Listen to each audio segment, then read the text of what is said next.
Whether you call it Genova or Genoa, we hope you'll make time for this beautiful and fascinating Italian seaport city. Why did we choose to visit Genova when it wasn't on our original itinerary? 5 words: largest historic center in Europe. We've got so much to share with you, including at the end the prices we paid.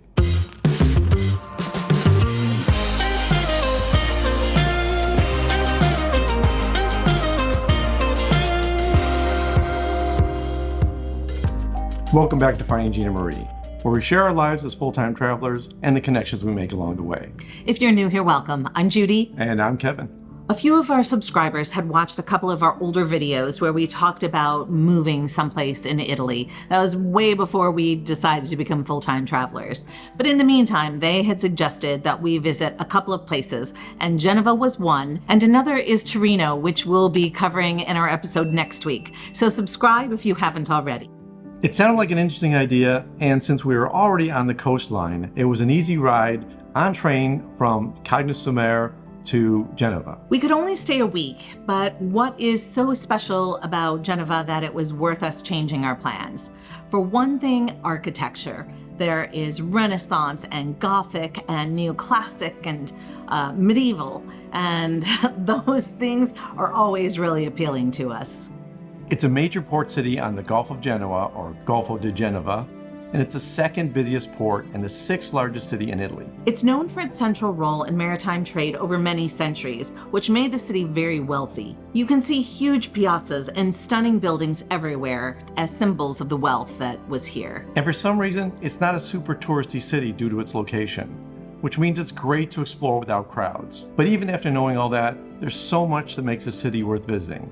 Let's dig in with our first impressions. Before we get into first impressions, I would like to know if you've been here yourselves, and if so, what you thought about it. Let us know in the comments. We'd love to hear from you. Traveling to Genoa was effortless by train. There was 2 sections that we rode on. One was the French version from Cagnes-sur-Mer to Ventimiglia. We left Cagnes-sur-Mer. We are on our way to Ventimiglia, which is actually in Italy.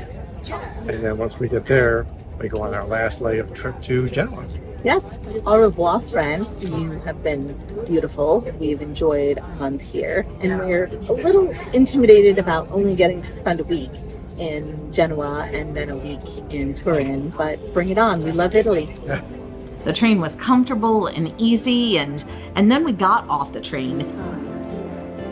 And the train station itself just blew me away because the architecture of the train building alone set the tone for the beauty that we could expect here. We arrived in mid-June and it was hot, so make sure where you stay has air conditioning. In addition to a great train system, there are buses that also help you move around. One thing to know in a lot of Italy, certainly in Genoa, places with homes inside have black numbers. And a lot of times in Genoa, we saw an R dash and then the number on the black one to make sure it was residential. And shops have red numbers. So you may see the number 26 twice, but you want black if you're staying in an Airbnb. Similar to Bologna, the city center has loads of shopping, and they're all covered by porticos, which are great for preventing the sun from beating down on you. I appreciate that a lot. And all these porticos had beautiful flooring underneath them, some tile work, very decorative, and just elevated the whole walk around the city. As we do in many cities, we like to book a tour to make sure we get a view of the major points that we need to look at. And this time we booked a tour with Airbnb Experience. Our guide Antonio did a great job, and we'll put a link in the description below if you want to take the same tour. Antonio cleared up one of the points that was confusing to us. We arrived and we were looking for gelato. Shocking. And the place that we went to, of course, there's gelato everywhere, but I wanted to go to a specific gelateria. Unfortunately, that area looked pretty closed down. It just didn't look very inhabited. Or very inviting. Antonio explained that this area is called Vicoli, and that's because it's a series of alleys that really don't come alive until the evening. So around 6 o'clock is when all of the places there, restaurants and such, open up and the other parts of the city kind of die down. Another thing we learned on this tour, that the Genoese are very intelligent and strategic. So this area of town that was kind of narrow streets and narrow alleys and twisty and hard to find was done on purpose.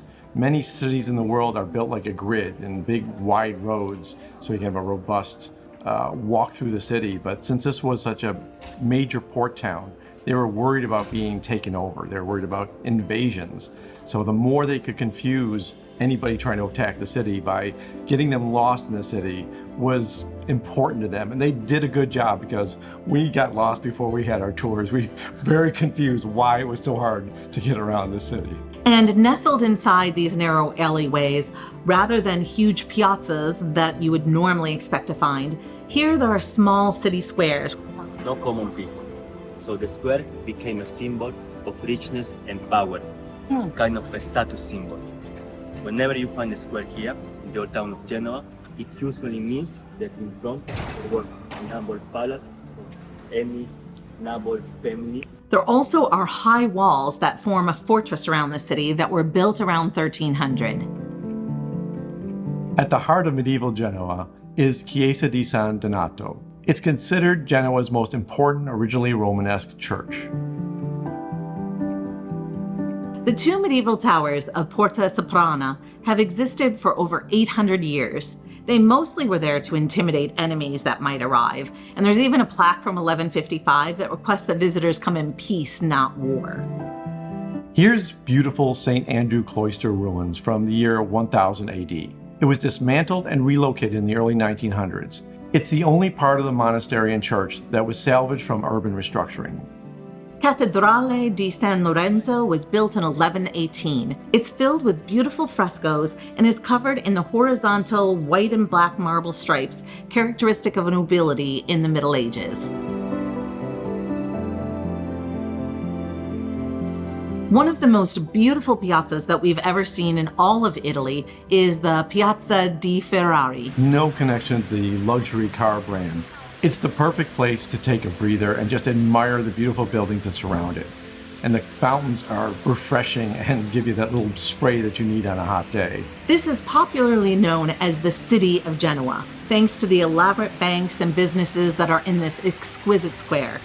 This has also been the site of most of the protests in Genoa. And we've used it as a touch point. When we're walking around the city, we know if we've come near the fountain that we know how to get back to our Airbnb.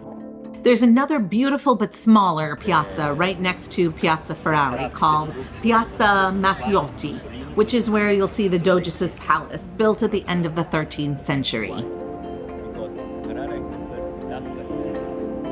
If you look carefully, you'll see a ton of buildings with the technique trompe l'oeil, which we talked about in a previous episode about the French Riviera, and we've got a link for it below. It's a style where you trick the eye and give the illusion that there's more than meets the eye. In this picture, it looks like there's a bunch of windows on this building, but the property owners wanted to save on the window tax, so they painted some as faux windows. So let's talk about the harbor area, which is called Porto Antico, and it is a vibrant working seaport. When you go down to the harbor, you're not going to see a lot of beaches or people down near the water, but it is a connection to the Italian Riviera, which means there are 35 kilometers of beaches. And it takes about 20 minutes from where our Airbnb was in the middle of the city to walk down to this harbor area. It's surrounded by cafes and street vendors, and with the freshest fish you're ever going to taste, often fried.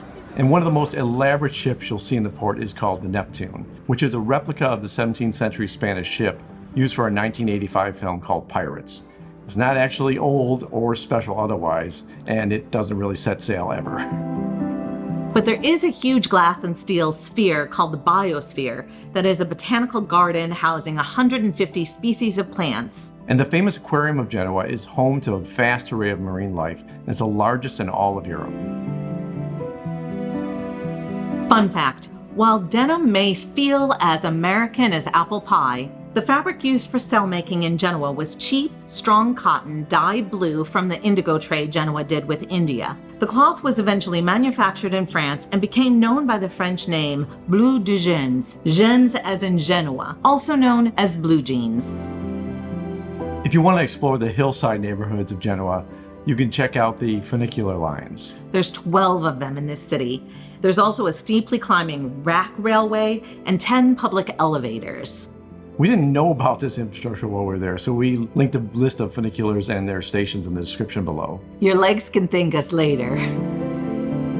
So what did we do in Genoa? Well, after many prompts from advertisements around the area, we decided to go to the Doge's Palace and see a special exhibit, 5 Minutes with Van Gogh. It was magnificent. While you wait for your turn, there's an area to prepare you with Van Gogh's timeline of his life. And when it's your turn, you get to spend 5 minutes alone in inspired contemplation with his 1989 canvas, Landscape with Sheaves and the Rising Moon. Obviously, you could bring your entire party, but no one else is in the room while you appreciate this incredible piece of art. The exhibit allows you to pick your choice of classical music or an audio background information about Van Gogh. Or you can just sit in silent contemplation. The space itself is beautiful without even having Van Gogh's artwork there. Not too far past the Piazza di Ferrari is Via Garibaldi, which is lined with palaces. It's one of the Strade Nuove, Italian for new streets, and it was built by the Genoese aristocracy during the Renaissance. We stopped into Palazzo Bianco, which is the main art gallery of the region. Here you'll find rich frescoes and famous artwork by Caravaggio, Rubens, and Van Dyck. Including Caravaggio's early 1600 masterpiece, Behold the Man, and so many others.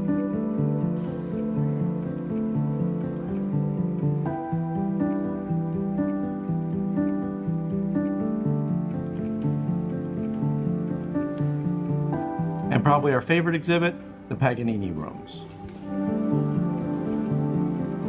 The rooms contain memorabilia and the violin built in 1742 called Il Canone.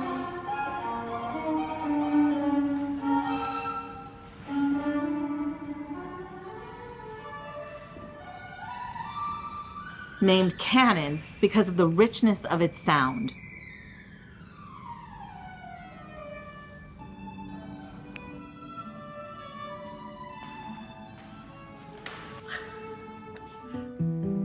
At the suggestion of one of our viewers, we took a day trip to explore the old fishing village of Nervi.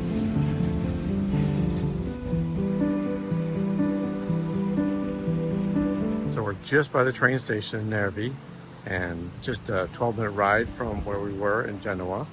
What do you think? I think it's amazing. I think that you have the mountains and you have this gorgeous water.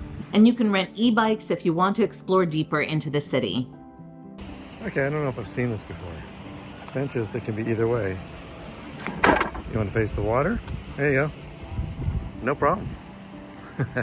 We end up heading straight to the Passeggiata Anita Garibaldi, which is a winding path along the ocean cliffs where you can enjoy jaw-dropping views of the water.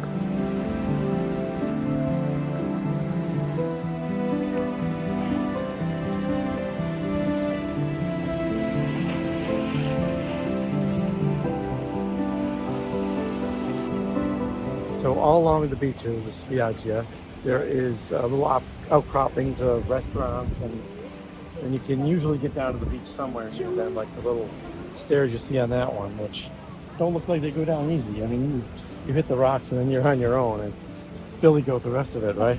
Exactly. But it is at least nice that there's someplace convenient that you can go for refreshments.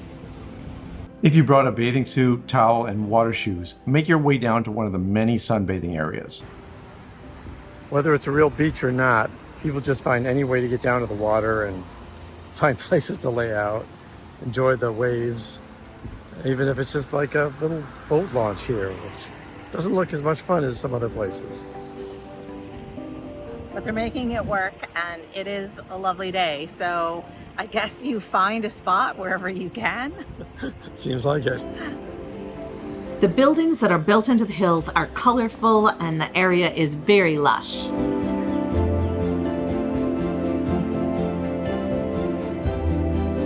And Nervi Park is lined with benches, plenty of shade, and space for kicking a ball or enjoying a picnic lunch. There are a ton of restaurants with gelato, granita, pastries, focaccia, aperitivi, and panini, all tempting you. Especially because everything is pretty reasonably priced. Pop into the 15th century church of Santa Maria Assunta for a moment of tranquility.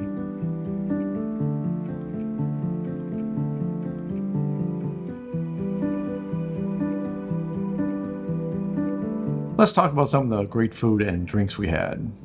As part of our tour with Antonio in Genoa, he took us to a place called focaccia and dintorni. And there we had fresh focaccia bread and farinata.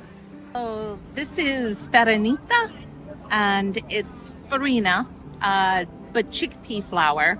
We had some yesterday when we were having our aperitivi. This is lighter and moister. Yes, and it's one of the popular Genovese foods. So a little greasy, a tiny bit crumbly, but really delicious. You can see we had 2 pieces. Now we're down to this little bit. This is what's left. We were eating it while we were on our tour. Gotcha. We had some of this last night. And, it wasn't this light and it wasn't this buttery. Or delicious. Last night I thought it was just greasy. This is delicious, buttery, dangerously good. Focaccia is commonly eaten as a breakfast food and is acceptable to dip into your morning cappuccino. Although I'm a fan of leaving the cappuccino undipped because I just love to have cappuccino. Straight. Mainline that stuff. Pesto is one of the most popular sauces here for pasta. The most memorable one to us was at a restaurant Stanley Tucci included in his Searching for Italy series. Il Genovese. Well known for its pesto. Very well known for its pesto. It is like a flavor explosion. Yeah. In addition to having the pesto on bread, which was amazing, I also had it mixed in with my trophy.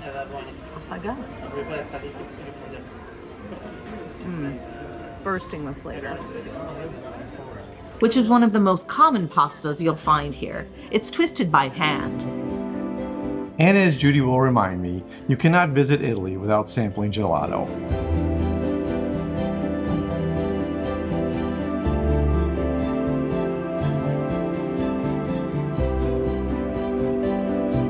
And our mornings aren't complete without cappuccinos and pain au chocolat or pain au raisin. We always get table service so we can enjoy them more leisurely. A lot of Italians like to just walk up to the bar and have their drink and their pastry, but this is our time to talk, to hang out, to think about what we're doing on our trip, or talk over things we might do in the future. So we pay a little bit more just to get table service, but it's very worth it to us.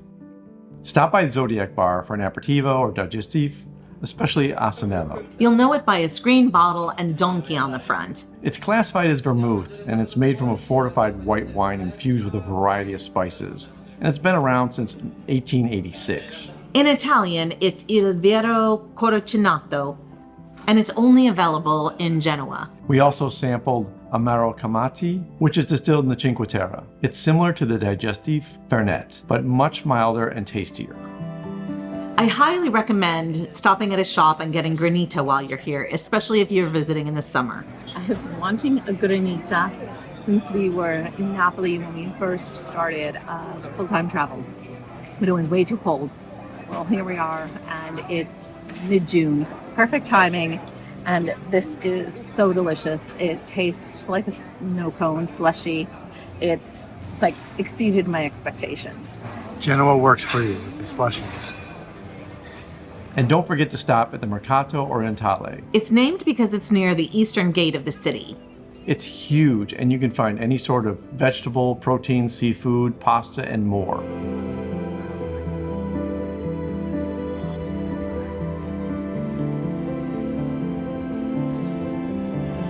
And upstairs, there's an entire food court if you'd rather have someone cook for you.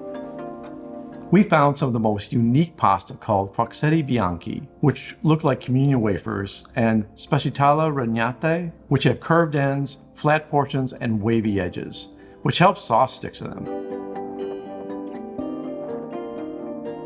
So what did we pay? Our one-way train ride from Cagnes-sur-Mer was 54 euros, total for both of us. Our private tour with Antonio was $28 US a piece, $52.68 for us both, and that was a steal for all of the great information he gave us. On our walking tour, we paid for the Amari liquor, and it was only €7.50 for the 3 of us. One order of each focaccia and farnate was only €3.80. Cappuccino and pastries cost €8.40 for us both. The exhibit at JUDY'S Palace for 5 minutes with Van Gogh was €5 a piece. And that was money well spent if you adore Van Gogh as much as I do. A refreshing glass of granita slushy was €4. Our meal at Il Genovese was €66.50, and that included fried zucchini flowers and meatballs to share, mains, cheesecake for dessert, and 2 glasses of wine. Our tour of the Musée di Strada Nuova was €18 for both of us. We could have visited all 3 of the museums for that price, but we only had time for 2. The round-trip train ride to Nervi for both of us was a total of €6. Our aperitivo in Nervi was €8, and that included 2 glasses of wine, a dish of olives, potato chips, peanuts, and assorted mixed crackers. Quite the haul. Okay, so what did we think of Genoa? We loved it. I think we would absolutely return when we have more time. We only had a week here. Yeah, it was beautiful. There was so much to see, and we really didn't dig into the parts of the city that we would have loved to have gotten to. Maybe the hills? Maybe the hill. Now that we know there's a way to get up there without walking, Is it on your bucket list? We'd love to know about that. let us know in the comments. If you've enjoyed this episode, we really hope you'll subscribe to our channel. Next week, we are visiting Turin, and we'd love to bring that to you. And check out findginery.com. There's a lot of great articles, information Judy adds to our videos. Until next time. Until next time.